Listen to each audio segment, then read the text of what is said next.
In 1946, you have to remember, Americans still saw the Russians as a wartime ally. It was difficult to see anything the Russians might be doing in Europe as representing a threat to the United States. Our war, after all, was over, finished. It took Winston Churchill to raise the first alarm, and even then, not everyone was paying attention. It happened here, in the gymnasium at Westminster College in Fulton, Missouri. Westminster was awarding Churchill an honorary degree.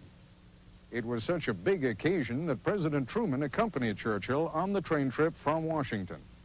Clark Clifford was one of Truman's young legal aides. We played poker every evening and got to know Mr. Churchill well. He turned out to be really quite a poor poker player.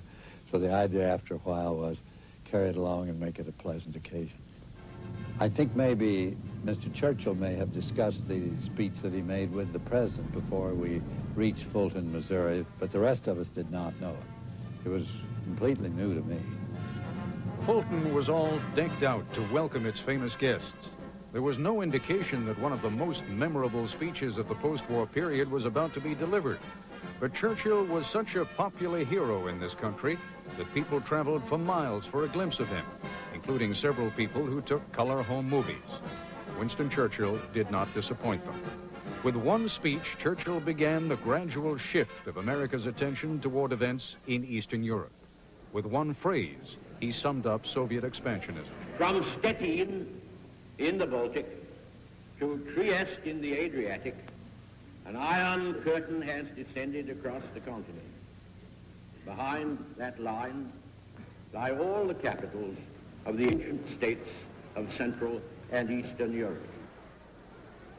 Churchill attacked the Soviets for endangering the peace of the world and called for an Anglo-American military alliance to halt further communist expansion. Stalin's reaction was predictable. He was furious, called the speech a declaration of war. But it would be a mistake to suggest that the Iron Curtain speech was an instant success in the United States. And I thought Churchill was too belligerent when I read the speech in the Los Angeles Times. I wondered if he wasn't seeing dangers there that, or exaggerating a situation and seeing dangers that really weren't there. However, he proved to be right. This was the image of communist expansionism at the time, a growing red tide directed from Moscow. That image was to remain with America for decades. Reluctantly, the United States was coming to realize that somewhere we would be drawing the line. This is where the line was drawn. Here, where the Bosporus Strait bisects Turkey into its European and Asian halves. It seemed that Soviet interests were growing at an alarming rate in the Eastern Mediterranean. They had already seized Eastern Europe, and there wasn't much America could do about that.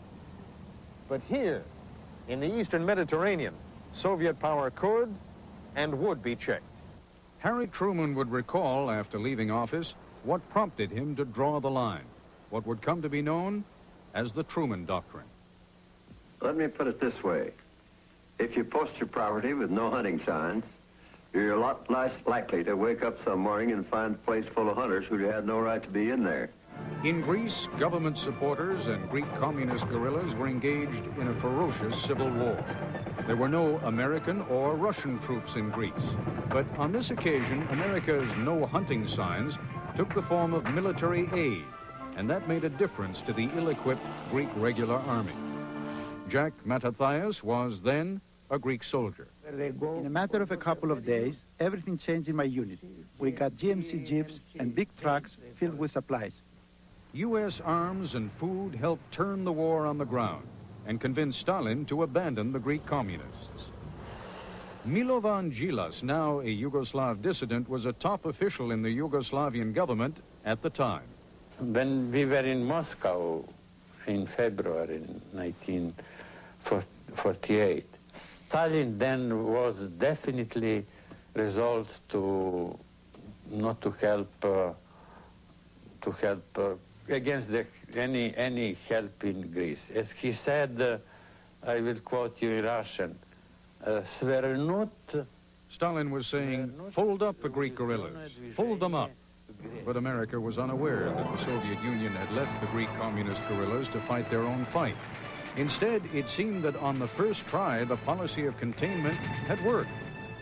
But was the lesson that if the U.S. gets tough with the Russians, they back down, or was it aid works if you give it to countries which are strong enough to fight their own fights? There would never be a clear answer.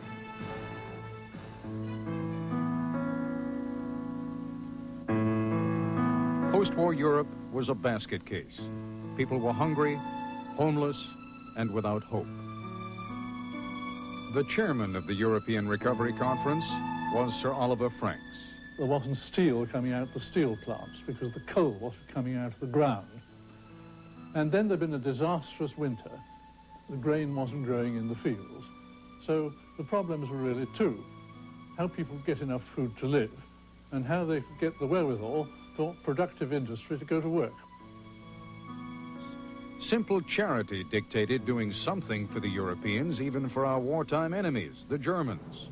But U.S. policymakers also had one wary eye on the Russians. Eastern Europe had already fallen to the communists. Western Europe was clearly a right target. U.S. Secretary of State George Marshall announced the rescue plan that would bear his name at the Harvard University commencement address of 1947. America would provide money, equipment, materials, but only as part of a unified plan for rebuilding all of Europe. The Soviet Union was invited to participate at a planning conference in Paris. Humanitarian? Yes, but it was much more sophisticated than that. Valentin Bereshkov was Stalin's interpreter at the time. Actually, it was not an idea to help us, but to put it into a situation where we would be unable to accept it, and then certainly we would be blamed for not accepting it. When Soviet Foreign Minister Molotov walked out of the planning session, it was clear to everyone that the U.S. had succeeded in turning its economic strength into an anti-communist weapon.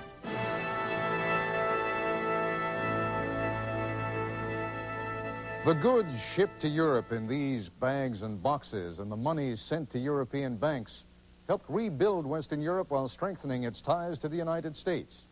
Meanwhile, half a world away, a shattered Japan was also being built.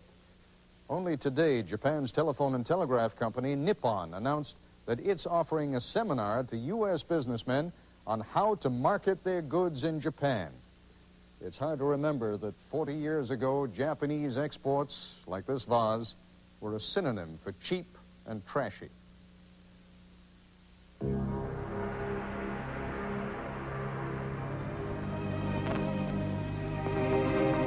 Tokyo was then in ruins. Homeless people were seen asleep on bridges, on the sidewalks, or in underground passages. Two men symbolized the change. General Douglas MacArthur, the image of self-confident American power, and the Japanese Emperor, Hirohito, who had been retained only as a symbol.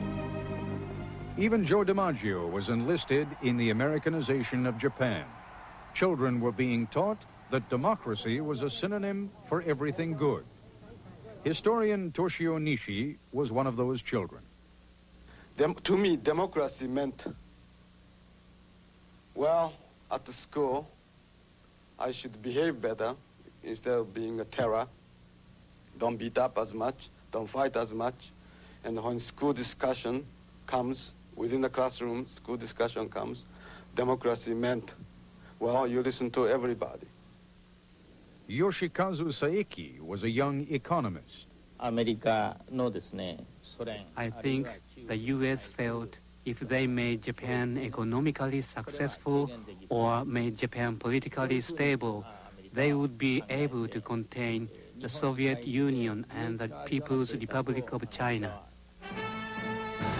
The superpowers were rearranging the entire world in their own image, or so it seemed.